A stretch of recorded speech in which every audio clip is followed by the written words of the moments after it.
Hello, everyone. Thank you for joining us today for Webinar 2, Setting the Stage for Successful Distance and Blended Learning Programs. We are offering this webinar to increase robust distance and blending learning programs in Virginia through expanding the knowledge on designing innovative and high-quality blended and distance learning programs. I'm Katie Bratasax. I'm the Instructional Technology Specialist at the Virginia Adult Learning Resource Center. And I am Jenna Kelly, and I'm the Adult Career Pathway Specialist for the VDOE, Office of Career, Technical, and Adult Education. We are very excited to have with us Jen Bannock. She will be our host and presenter. Jen is the Director of Digital Learning and Research with EdTech at World Education. Jenna and I both work directly with Jen through the IDEAL Consortium, which Virginia is a part of. And we're very excited to have her here again with us for webinar number 2. Thank you, Jen. Hi, everyone. Thanks for having me. It's always great to connect with teachers and practitioners in Virginia because there's so much good work going on there. So as Katie said, this work is part of my effort as the convener and facilitator of IDEAL Consortium, which is a community of practice of state-level professional development and technology leaders and key practitioners across our member states.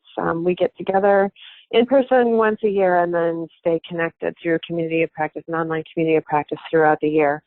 So everything that I am going to talk about today, well, much of what I'm going to talk about today comes from the work of the IDEAL Consortium. The work that makes up the best practices, especially, has been gleaned from over a decade of IDEAL work, starting back in the early days of some of the earliest distance learning policies and programming in the U.S.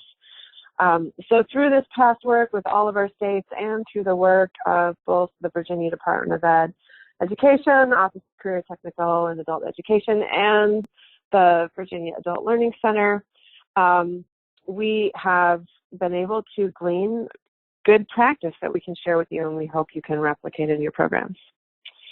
So I would like to just pause and show you the agenda. We're just going to figure out what's here. I'm going to share some foundational research. I'm going to step you through multiple areas of implementation that you need to consider when you're thinking about new or enhanced distance and blended learning. And then along the way, we will take time for your questions. So before we begin, I'd like to know who's here. So we have multiple roles here listed. We've got teacher, researcher, state ABE staff, teacher educator, program admin, technology specialist. Could you please just chat your name and let me know what your role is? I would like to see who's in the room just to kind of help me tailor my message to everyone. So if you can scroll down, find your chat box that Karen was talking about. I see some people have found it. So we've got we got an instructor, a couple of program managers so far. We've got teacher educator, regional specialist. I am sure that many of you are having a hard time with this because you wear multiple hats, which is absolutely reasonable, especially in our field. Okay, so I'm looking at a couple teachers who are also might have some PD support that's on their plate. Okay, this is really helpful. This gives me an idea that we've got a mix of people here with different responsibilities in the work of conducting distance and blended learning. So I'm going to step back and just share a little bit of the foundational research that informs this work. So way back in 2002, Leslie Petty and Jerry Johnston at the University of Michigan, so the Center for Social Research, got a grant basically from what was then OVE, right? That thing we call Octane now. They got a grant from OVE to investigate how to get distance learning going in the U.S. And those were the very early days of what was then called Project IDEAL when it was at the University of Michigan. They conducted several studies in key states like Ohio and Pennsylvania were very early adopters in states. Arkansas had some really early work too. And basically their task was to illustrate how to support programs where learners could persist. And what they found was the importance of finding the right students. So not everybody can be a distance learner or succeed with online learning in blended, but finding those right learners and setting them up correctly, or making sure that if you have a broader admission policy that you're providing the proper support and structures to support learners who need a little bit more help. So these 3 articles here that are linked to, actually, I can share the Google Slides and you all can have access to these articles directly if you want to read them. But that's basically what they found in this early work, that programs that struggled were programs that did not spend enough time in orientation and recruitment. And so basically they just had this steady churn of showing people how to use an online tool, and then people would like log in once and never come back. So very early research that I would say has been repeated or visible in our recent efforts at the EdTech Center. This paper, Sharma, Vanik, and Weber, is a report from 18 months of field testing educational technologies that also showed the importance of what we started to call onboarding. So that includes recruiting, that includes orientation activities, but basically onboarding, getting learners feeling comfortable with a new online tool or app that they're being asked to use for teaching and learning. Of course, then I noticed we've got a couple key players from Virginia who were part of the Adult Literacy X Prize Communities Competition, Team World Ed.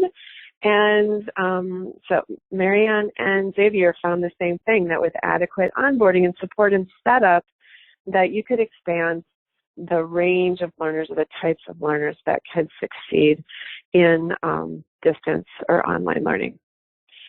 So again, you can read any of these things by clicking on the links to the PowerPoint once you get a copy of it. So how does this break down then into some of the work of the IDEAL Consortium? We have an ongoing, and we have a handbook that we update regularly every couple of years, and we basically have mapped out these implementation areas for distance and blended learning in this handbook. If you look at the table of contents in the screenshot of the handbook cover, you can see them here. So setting the stage is sort of what we covered in the first webinar. And that's, looking at your needs, looking at your resources, and trying to figure out the best model of programming that you want to strive to create. But then after you do that, then we dive into these areas of recruitment, screening, orientation, and then instruction and assessment. So you get a sense from this table of contents list that conducting effective online learning is much more than just providing instruction. It's all of these other things that go into the administration and the setup of the learners that actually have way more impact on their persistence than the actual instruction does. So with this webinar, we're going to march through each of these areas, starting with recruitment. That's deciding who you want to serve, how you can best serve them, and then and where you're going to find them. And then once you get through that stage, then evaluating the skills of the folks that respond to those recruitment efforts, identifying who you can support and what supports you need to give them in order for them to succeed. And then the last area of this sort of setup phase is providing an adequate orientation, giving learners an opportunity to gain all extra information, and even building skills that they might need in order to succeed in distance and blended. So I'm going to march through each of these things, and then we'll pause for some questions after we get through them. So recruitment is very important in distance learning, also important in blended learning, but it takes on a slightly different shape. So I'm going to talk about distance first. You really need to have a strategy to consider what learners you want to target. And that strategy should probably respond to the needs of your program. So let me give you an example. One of my first ABE jobs was at St. Paul Adult Basic Ed in Minnesota. I don't know if you know much about the Twin Cities, our metropolitan area, but we have always been a big receiver metro area for refugees. And because of that, our adult basic ed programs tend to have way more English language learners than native-born students. So like at Hub Center, like 80%, when I was working there, 80% of our enrolled learners were recently arrived refugees and a mix with some long-term English language learners. Anyway, so we were trying to figure out how, and our program was full. So we were trying to figure out how to reach out into the native-born community, people who have been living within intergenerational poverty and definitely had basic skill needs. And so we decided they didn't see the Hub Center, our school, as a place for them because there were so many newcomers there. We decided to target them for distance learning. So we could get folks set up to do distance learning, working within community labs, within labs at our workforce center or labs at our public libraries, and then checking in with teachers at our learning center like once a month. So that was our target. That was our strategy. It was like, who are we not serving? How are we going to use distance learning to serve new people? So we had to identify the characteristics and skills and proficiencies to make sure we had the resources to support those people. And then we had to figure out how we were going to reach them. So we did flyers in public places. We had a Facebook post. We had job counselors at the workforce centers and CDOs recruiting. And through those efforts, we were able to branch out to serve a whole new community that had previously not seen themselves as potential recipients of our services. What you see on the screen here is actually another interesting recruitment strategy. So last year, I supported a group of learners from Lord Fairfax Community College through what's called Ideal 101. This is our sort of flagship professional development opportunities that we offer. And look at the strategy here. So the strategy was to use distance learning to recruit adult homeschool students. So people who had reached that magical age of 18, but hadn't yet graduated and were maybe, not seeing a physical high school as a place where they were comfortable learning. So distance learning in support of GED attainment seems like a really obvious choice for that community. So just think creatively. Now, if you're considering recruitment for blended learning, things that are a little bit different. And that's where, one more thing. So I wanted to share this with you. The Northern Shenandoah Valley Adult Ed Center actually has a really cool Facebook page. And so I'm going to just put a plug in here for using social media. And the way this Facebook page is set up, there's a pop-up that's a chat box that will help people connect to an actual real person who monitors this, and people can answer questions. So this is a really great way to do recruitment and screening simultaneously, because if somebody is communicating with you initiated by this chat bot, chances are they've got some technology skills and they're going to be able to succeed in distance or blended. So on to this idea of screening. So in a blended learning scenario, you're definitely in the situation where you're going to be dealing more with all comers. Like if you're a teacher and you decide you're going to have a blended approach to your instruction, you're going to need to support all the learners in there. It's really hard to say, okay, sorry, you guys don't get to do blended learning, but you sitting on this side of the room do. So you need to figure out how you're going to support everybody. And screening in this situation is more about screening to learn about skills and scaffolding that's required. Our approach to this is actually based on an interesting lit review. Heidi Silver-Pekian, Steve Piccola, and Steve Reeder did a lit review in 2008 with the purpose of trying to identify the minimum threshold of skills that was required for someone to successfully learn online. And essentially what they found in the research that they read is that it's more of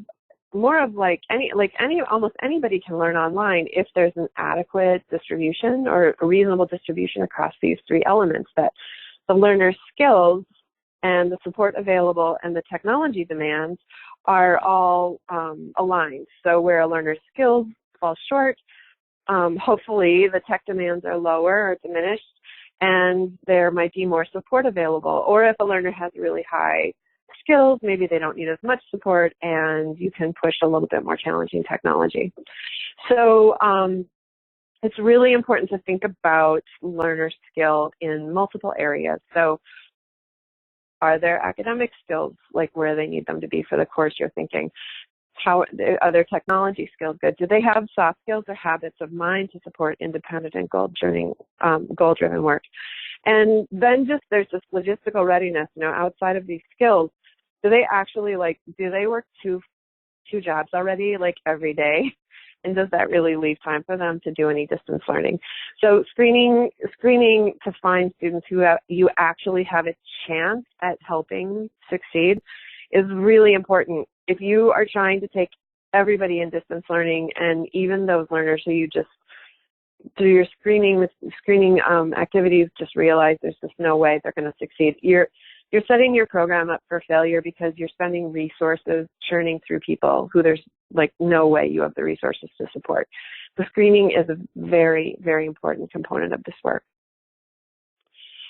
Just wanted to show you an example again from the Lord Fairfax Community College Ideal 101 group. The way Ideal 101 works is we do 6 weeks of online discussion and reading, and then at the end of it, the participants write an implementation plan for their either distance or blended learning pilot that they've designed. And as part of that, they create these artifacts or these resources they need to implement that plan. This is an example of a DL Readiness Survey.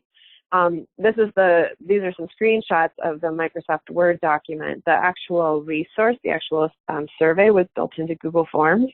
And so students who were contemplating taking on distance learning for this program filled out the Google survey, the Google form. And then this particular teacher had sort of a rubric, evaluation rubric, to decide whether or not distance learning was a good fit for them. So another sort of implicit screening activity is that this is an online form. So if somebody has the technology skills to support it, then they probably have the technology skills to engage in some distance and blended learning too. All right, so then after you go through the screening, you're going to need to provide a really decent orientation to the students that you're going to have in your distance and blended learning program. So the orientation is for two purposes, both to identify goals and do some early planning around how learners are going to meet those goals, and then also to orient a learner to the actual curriculum or course, online course that they're going to be working on. So if we start at the top, up in the gray box with setting goals and expectations, that actually should say set learning goals, not set earning goals, but you're going to set some learning goals with them. How much do they want to learn? And in what time frame? How long is it going to take them to get there? And then establish how you're going to communicate about those goals along the way. What are you going to require of the student in terms of communication? But then also, what are you going to promise the student that you'll do for them? Will you look into their online portal within 48 hours after they've completed work? Will you email them once a week? Will you have a face-to-face check-in? All of these things are things that should be discussed during the orientation. Next, then, sort of blending or bleeding over into screening, is that you just want to confirm that they've got an understanding of the technology requirements of whatever it is you're asking them to do. If you're asking them, if they don't have a computer or access to a free lab or a smartphone, maybe this isn't the right time for them to engage in this sort of learning, especially if you don't have a lab or you don't have a lending program where you can loan them out hotspots or a tablet or something like that. So basically, you just need to make sure that you can provide assistance with access for the learners that you're letting into this program if they don't have adequate technologies or access to technologies themselves. Then we're just cruising around here to the blue box. Then obviously, the part that tends to always get hit, this is the first thing that people do, and a lot of times people understand orientation to only be this ed tech tool training. As you can see, it's just part of it, but it's a really important part of it. You need to prepare the learners for independent use of whatever online resources you're using. So that's minimally, that's like helping them log in, and then giving them opportunities to practice logging in and supporting initial efforts with navigation. Many programs will have learners actually complete like a whole unit or a whole lesson in person with the support of tutors or someone there to help them get past navigation challenges, so that then when they are working independently, they can be better problem solvers and make it through those little speed bumps themselves. And then in the green box supporting success, you want to make sure that you're talking about these sort of habits of mind characteristics and how they're going to be applied in the learner's self-directed study. Make sure you talk about strong study habits. Help them actually make plans for like the time of day and place where they're going to study, and then troubleshoot and help them figure out if they need any support around any of this stuff. Those could be conversations about coming in to use your lab so that you can get some structure for online work if you have a computer lab, or maybe it's more about like time management at home and figuring out when there aren't demands of either their paid work or their work that they're doing within their home in support of their families. So together, all of these things make for a comprehensive set of orientation activities. So let me just back up. I'm going to cruise to this slide. So this is an example of a website that was created in Massachusetts to help organize all of this stuff. You can see this is not necessarily geared for a student audience, although students could have access to it. This is more about for a place for the program to store everything that's used for the orientation. So I recommend having a structure like this where all staff who are involved in supporting students in distance learning have a place to go to use all of the materials that they need for their orientation. So now I'm going to back up here. I want to talk just a little bit about some of the good work that came out of state of Virginia during our Adult Literacy Exercise Communities competition. And so we've got Marianne Peterson from Piedmont, and I think Charlottesville, or actually I see, Thomas Jefferson, Adult and Career Education. And we also have Xavier Munoz from the Literacy Council of Northern Virginia. So both Xavier and Marianne were on the X Prize, the Team World Ed X Prize Communities competition. That meant that they agreed to use mobile learning to try to help us win the competition, like to get the most downloads and uses of the different apps that were provided for free for them for 6 months.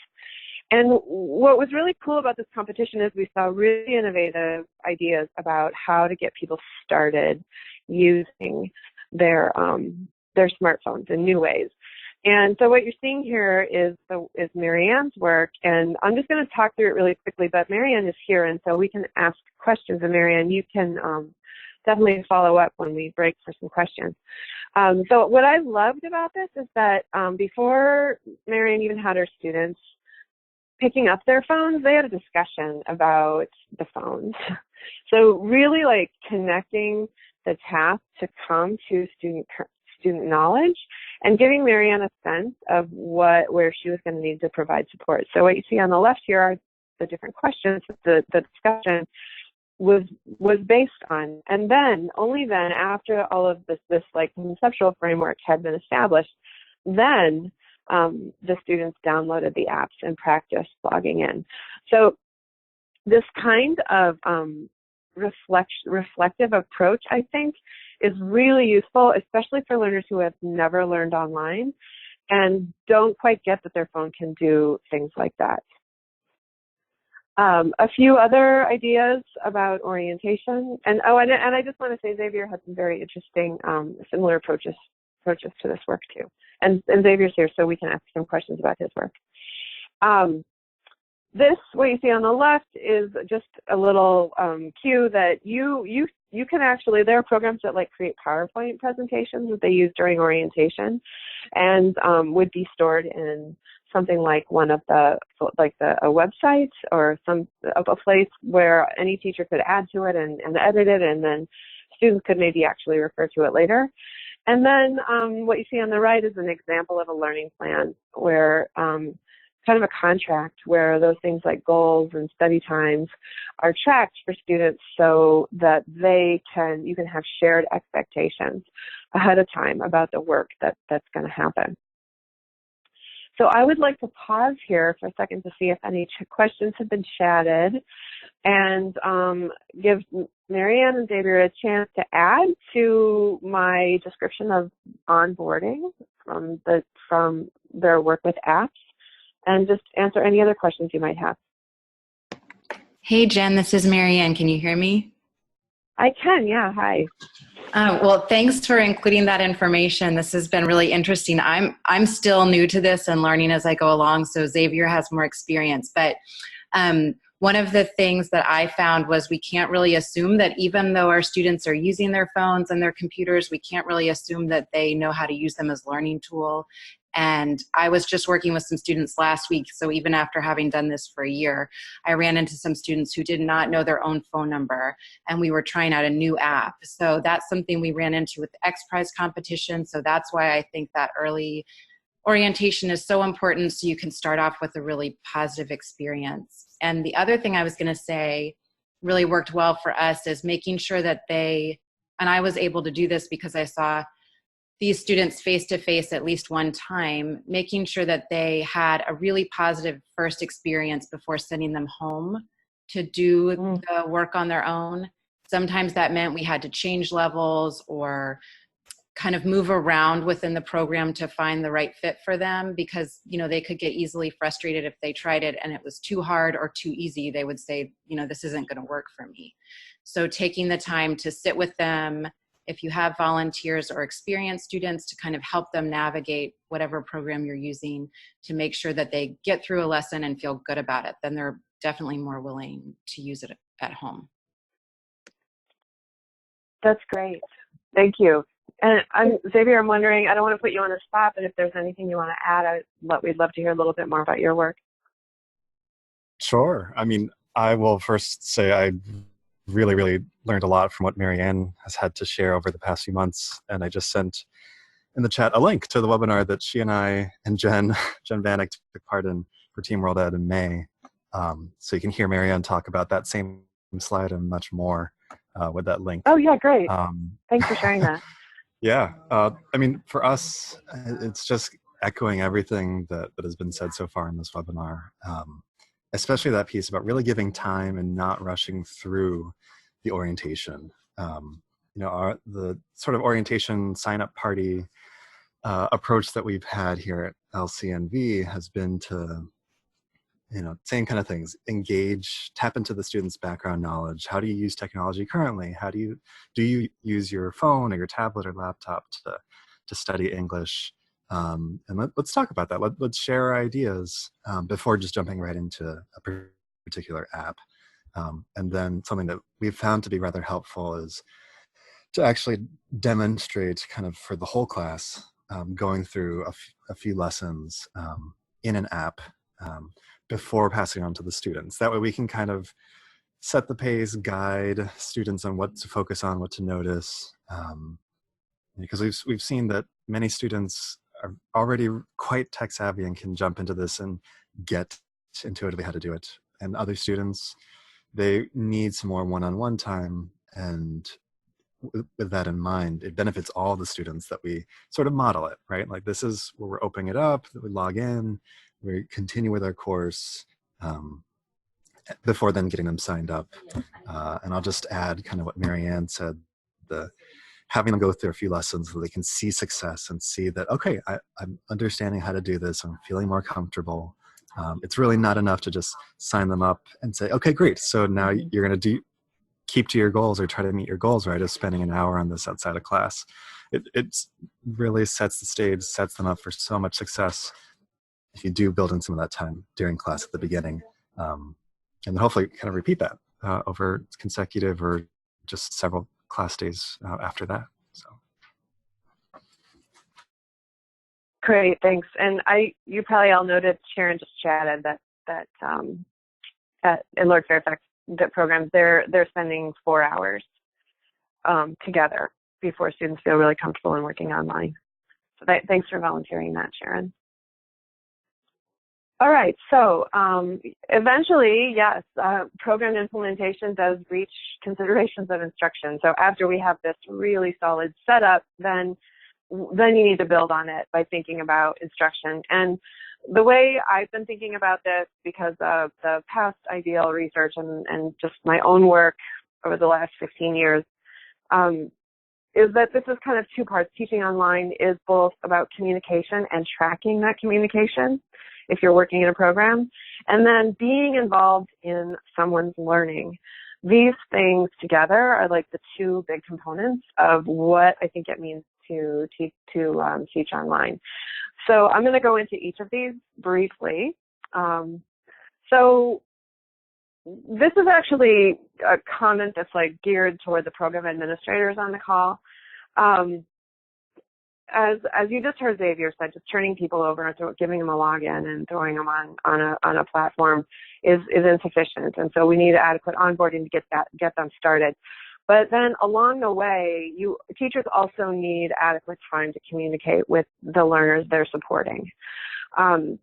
So that could be through the LMS if you're using something like an essential ed product, or to teach GED like GED Academy. You can communicate actually through that. But then also ways to communicate, like having students communicate with each other, and then a teacher like through some sort of online forum, and then a teacher is monitoring that and facilitating that and learning about how to support each of those learners through watching those engagements. This also means, scheduling office hours, maybe either virtual or in person, corresponding regularly, and then even maybe when people can't come in to meet face-to-face, doing some regular video conferencing. But when you're doing all of these things, it is really important that time is tracked. There are a number of reasons to track communication effort. First and foremost, if you're a brand new program and you're getting rolling with distance and blended learning, if you're a program administrator, you probably have a lot of questions about coverage and resources to support a sustainable program. If you have teachers who are engaged in blended, or if you have people who are just committed, like dedicated all their time to distance learning, if you have them keep track of their contacts and the modes of contact with learners, you're going to get a sense over time about how much staff time it takes to support X number of learners, a certain number of learners in your program. This kind of data collection is really important for building sustainability in your programs. If teachers are taxed with too much communication effort that's not part of their paid workday, just sort of layered on top, it's really unlikely that students are going to have enough engagement and support from teachers. I mean, teachers give so much of their time already, like volunteering. Often, I mean, all of my times I was in the classroom, I worked way more hours than I was actually paid. So, but with this distance learning and the importance of communication, it really does need to be considered a critical aspect of the instruction that's provided. And figuring out what that looks like for your program can only happen if you do this kind of data tracking and you understand where the time that's involved. The other reason tracking contact is important is that in states that collect proxy contact hours and then program financial support is determined by the number of hours basically they're serving students. This contact time can count as part of instruction. So if you're not tracking it, you're not getting credit for actual contact time, and that can impact your bottom line. And again, I should invite Jenna to jump in here. Feel free to jump in, Jenna, if they want to redirect the comments in any way, but it's really important to figure out exactly, calculate the amount of time that students are working with teachers. And this is one way to do it. Yeah, Jen, I definitely agree. I'm going to talk about the NRS policies and Virginia's policies in a few slides, so I'll kind of hold my comments until then. Okay, cool, thanks. Yep. So what you're seeing here is just a screenshot of, it was actually a Google Doc that a program that I was working with this is from Hub Center like 10 years ago when I was doing distance ed at St. Paul AV. And that was before we had, this was in the early days. And so each teacher who did distance learning was just keeping track of their own students. And then we sort of like matured and we created a shared spreadsheet, and we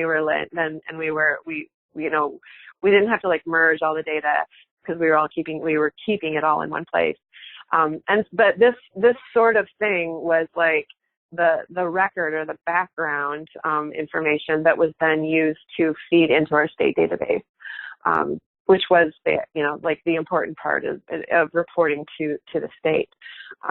So it's good because it gives you a shorthand way to collect information, but it also provides like an archive so you can back up or justify the information that you submit to the state.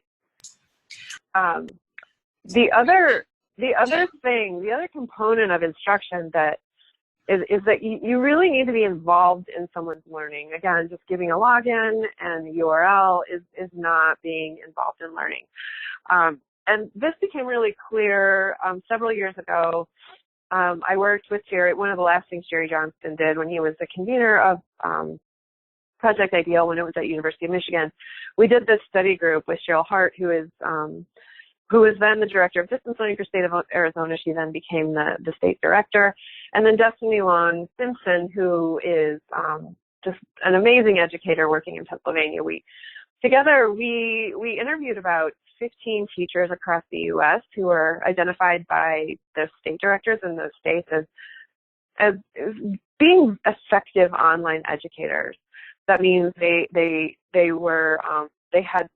was mostly around persistence and who was offering programming and teaching and programming and offering opportunities for students that supported persistence. And this paper, which is linked to in the slides, which you can probably get the link, writes about these strategies that you see listed on the left. We started calling these involved instruction. And these teachers all shared these characteristics. So they made good use of a primary curriculum, meaning they had seats, right? Like they had a certain number of seats, and they were always full, and and students were sticking with them because the teachers understood that curriculum really deeply. They knew how to support learners using it, and the learners felt comfortable in that space. So their instruction online was primarily through this one curriculum. However, they were also able to integrate either additional resources they created or open ed resources they had found online to provide a supplement when that particular primary curriculum sort of fell short. So if learners had like exhausted all the learning opportunities around a particular competency and were just not quite there, they knew how to go to, like, say if it were math, like where to go in Khan Academy and bring in a video. And then the other thing that was interesting is that all of these teachers coordinated use of all of these resources in one website. So they might have used a learning management system or a content management system. So LMS like Schoology or Moodle or Canvas or Edmodo, like a place where they could track learner progress through all of these things, and everything was linked to from them. Some of them didn't have like the tracking. They would use a content management system, like they would make a website, like using Google Sites or Weebly, and they would put everything in there. But nevertheless, so whether it was like something that the teacher had created themselves, or if it was more programmatic wide, all of the learners only had to go to one URL to access everything they wanted. And all of the learning was coordinated through that website. So the other thing we noticed is that the learners who were engaged in blended learning, or the teachers who were engaged in blended learning, tended to have students who persisted. We've actually seen this in state data from states. There are a couple states like Minnesota, Arizona, and Texas that have really strong data practices and are able to track the percentage of learning time online versus face-to-face, and it supports this observation that learners who have, somewhere in the middle, they're somewhere in the middle, like between 20 to 40% of their work is happening online, tend to be the ones that have the best level gains and persist. And so blended learning scenario is really a solid choice. I just want to refer you back to, if you want more information on different types of blended learning models, that's pretty much what we covered in the first webinar. So you can go back and listen to the recording of the first webinar to catch up on that stuff. So also useful, these teachers made use of their on-site computer labs in their programs and really made sure that students had access to tutors in those labs so that if they had problems navigating, there was help right away. And a few of these, if you're saying, well, we don't have a computer lab, I can't make use of that one, you could think of ways you might get around that. One of the teachers that we interviewed and that's written in this paper didn't have a computer lab, so got a grant from a local foundation to buy Chromebooks and hotspots for her program. So, thinking really creatively about supporting access is definitely part of being involved in someone's learning. And then finally, the teachers themselves saw themselves as lifelong learners. They were always looking for ways to improve their practice and were really genuinely curious about how to best use technology in their work. So I want to pause again for questions here. So I'm wondering, remember we talked about both of these things, communicating and tracking, and then also being involved. I'm wondering if anybody on the call does this kind of tracking already, and what's been challenging about it? What kind of successes have you seen come back to you because of your tracking strategies? This is Sharon. Can you hear me? Yeah. Hi, Sharon. Hi. So as you've said, Jen, the communication is key, and really, keeping up with students and helping students be accountable. So with our GED students, we're finding that emails work well, and 2 or 3 times a month that we are communicating things that we want them to know. But the thing that I think that is most important is our quick response when they have a question. Mm-hmm. So while we do some routine communication of, oh, look how many hours you've put in, or look how many hours you haven't put in, and look at your attendance, the kind of communication that comes from us, our response to their questions in a really timely manner has been very important and key to success. Yeah, that's great. Thanks for sharing that. There's a whole line of research and inquiry on this concept called social presence, and people are just happier being in an online space when they're seen, and they're more likely to return to it. So responding to a learner need that's through any means in a really timely way is super important. Anyone? Yeah. So Elizabeth has contributed that she contacts people by email and she'll actually call or text them. Oh, I want to just mention texting is an excellent way to connect with these learners. We've done a couple studies at the EdTech Center that a couple field tested technologies that rely on texting, and found that learners are much more likely to respond to a text than they are to an email. So just something to consider if you're thinking about bringing in something like Remind, which is a free texting app. It's probably a really good idea, and you're likely to get some success with that. Any other observations around instruction, particularly maybe any of these components that involved instruction? How does this strike you? Reasonable, challenging, unreasonable? Are you doing anything else that you consider involved instruction that's not here? Well, think about these things, and as you can, I just challenge you to think about one. You know, which one, if you're not doing any, you know, of those you're not trying, which one looks the most doable, and you know, try to take on adding that into your programming. So you need to think about assessment in two different ways, and within each of those two ways, there are multiple strategies. So there are assessments that you do because of policy and because, you know, we need to show outcomes in order to support funding and also to monitor learner progress. So within that, you need to consider strategies around the frequency with which you're testing, you know, these standardized tests, the NRS approved tests. And then you also need to think about strategies around maximizing participation. So more on that in a sec.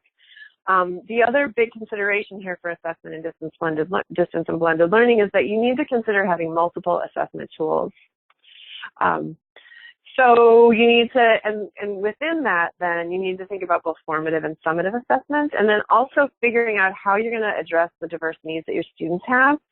So it is not true that every student succeeds the same way on different types of assessments. People have preferences based on things that they've lived through in the past, just based on the way they think and the way they like to use technologies, and people are going to react to assessments in different ways. So to make sure that you're actually testing a skill and not just the way someone feels about a type of assessment, you need to have a range of assessment tools available. So at this point, I'm going to turn it over to Jenna to talk a little about hitting on this first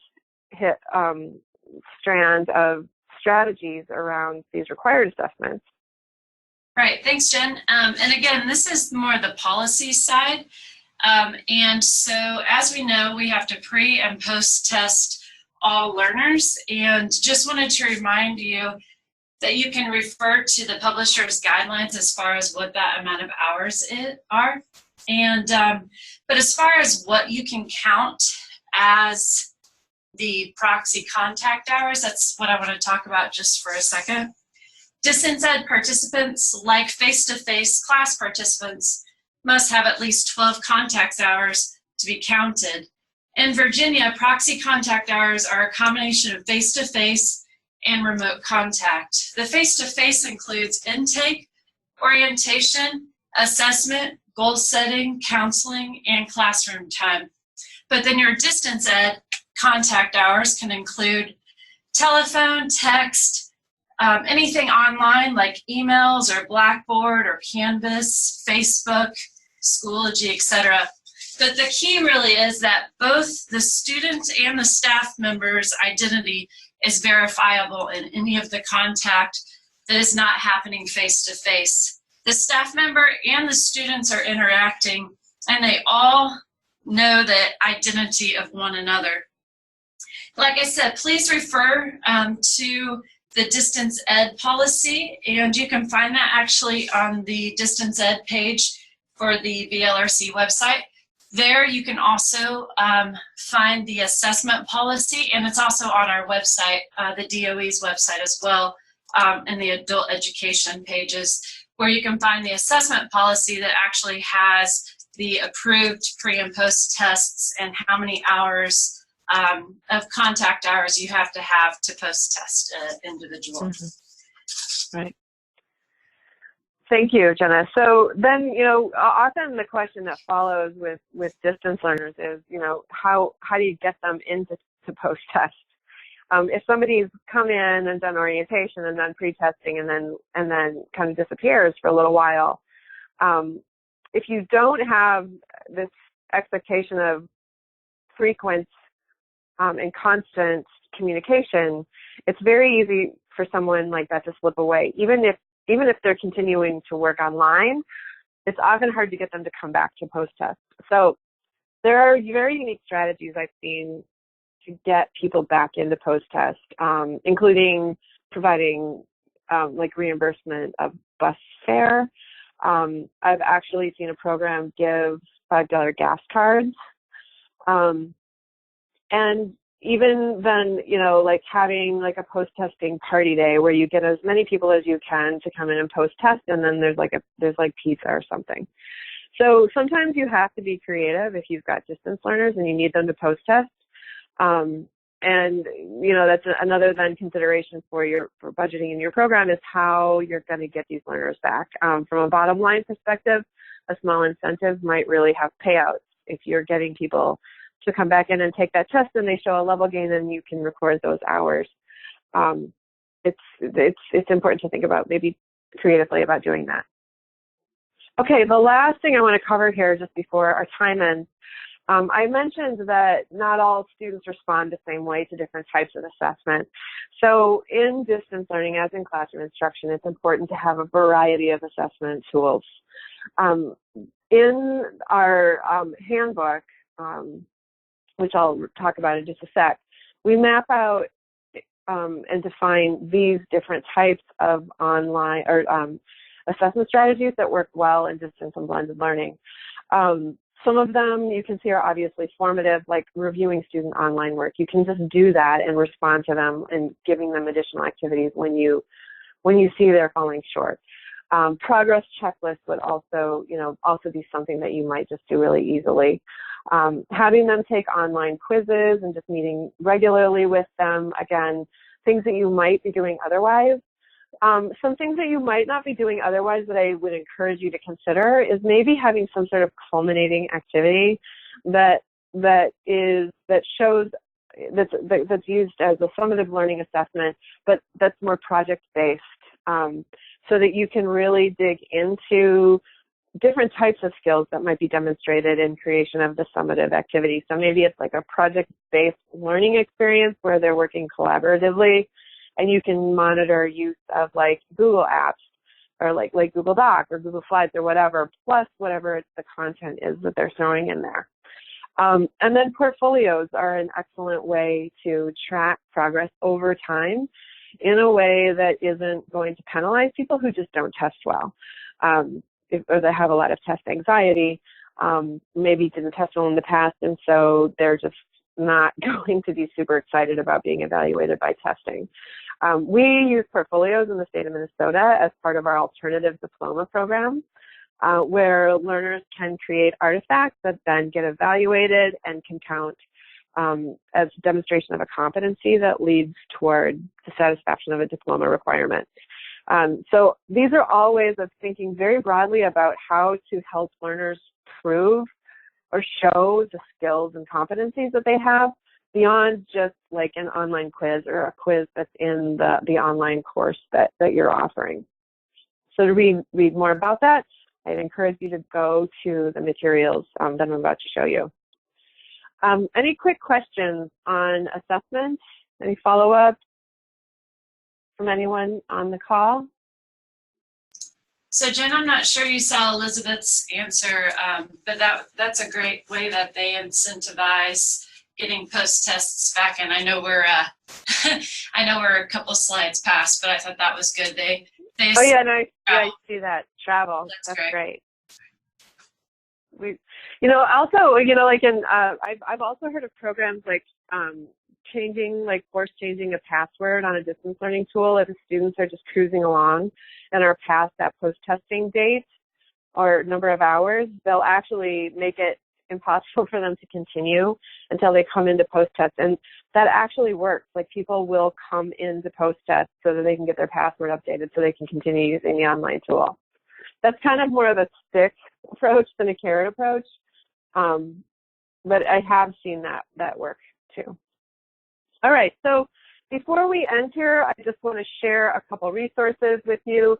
If you'd like to follow up and read more about any of the things I've talked about, you can access our Ideal Handbook, which is easy to find online, or linked to from these 2 links I've shared here. Basically, I took the Ideal Handbook and I condensed everything I talked about in this webinar into 2 blog posts. So if you don't have a lot of time to read the handbook, which is about 150 pages, you could check out these blog posts, and then if you want to read more, you can actually link to the handbook from there. The handbook is free and open, and it's online.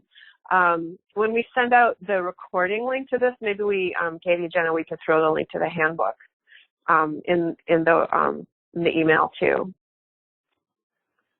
Oh yeah, so we have, Katie is chatting away here with this, and I see from Carol that recruitment is the biggest strategy. So Carol, definitely take a look at this blog post, support distance learners from the start. And then the handbook too, there are some interesting strategies that I didn't get a chance to talk about that are written about in either the blog post or the handbook. Would like to also just share with you that if you want more support, you can either get it from your state's professional development experts by going to the link you see here, emailing Katie or Jenna, or you can get some more information from our website. We have a Tech Tips blog, which has lots of information on distance and blended learning plus technology integration and digital literacy. So I encourage you to check out either of these 2 resources for more information. Any last questions from the group before we sign off? Jen, I just wanted to say it again, that feel free to contact me if you have any policy questions or any, would this be considered distance ed, or would this be considered something that we can track? And also, feel free to contact Katie and myself for any just like tips and tricks that you need. But definitely if you have policy questions, feel free to contact me. Yeah, that's great. And Allison is asking if they can get a copy of the slides. I think it'd be a great idea to PDF these and then just send out the file along with the recording. And then they'll have that. They'll have access to the links then too, which would be nice. It'll take us a little time to make these accessible. So we'll get the video up first, and then when we get a chance, we'll work on the PDFs. Okay, that's great. Okay, cool. All right, well, any other questions? If not, thanks so much for your attention. Thanks to everybody who chimed in and helped add more information about their work. It's been a great hour with you. Thanks again. Thanks, you guys. Thanks, Have a great everyone. rest of your week. Bye-bye. All right.